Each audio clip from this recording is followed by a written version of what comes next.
ម៉ែពីមួយដែលកូនតែងតែហើពីម៉ែជាប់នៅក្នុងក្រអៅបេះដូងម៉ែលះបងគ្រុំយ៉ាងដើមអីកូនមិនតែមិនធន់ឲ្យតែកូនជោគជ័យម៉ែជាស្ត្រីដ៏សែនអង្ចាឧបសគ្គយ៉ាងណាម៉ែមិនដែលរាដៃតស៊ូអត់ធន់ព្រោះកូនប្រុងស្រីលើលោកគ្មានអ្វីថ្លៃស្មើគុណម៉ែឡើយក្នុងពេលនេះកូនចង់ប្រាប់ថា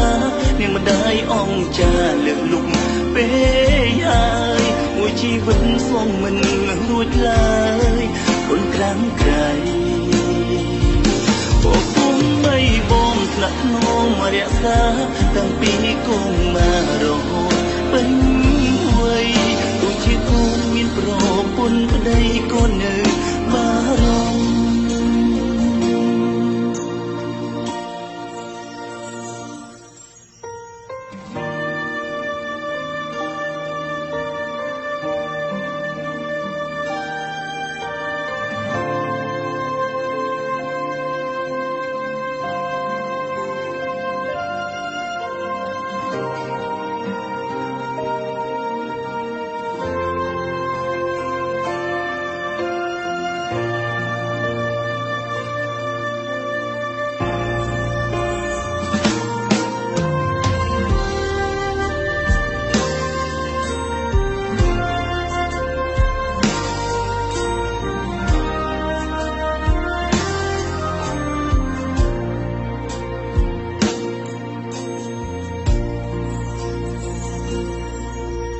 ភម៉ែ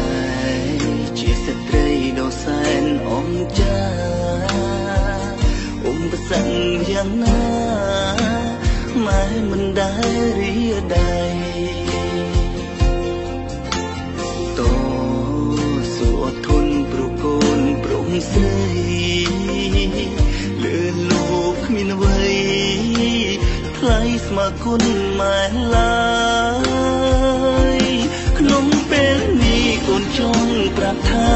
នាងម្ដាយអង្ចាលើកលុកពេកហើយមួយជីវិតសងមិន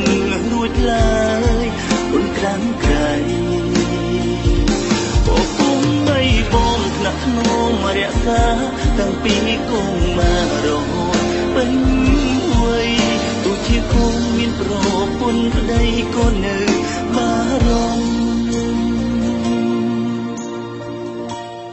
ភតែងតែផ្ដោតនៅស្នាមញញឹម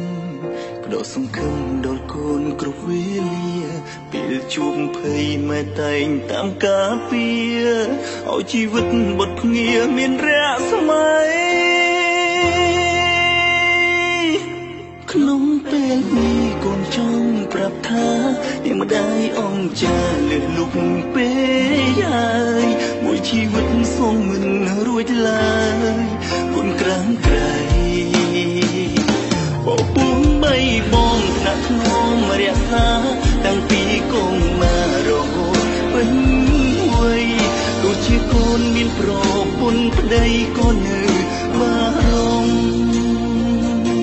អប់រំប្រដៅនិតនៅរក្សាទូខំយ៉ាងណាក៏មិនអភ័យ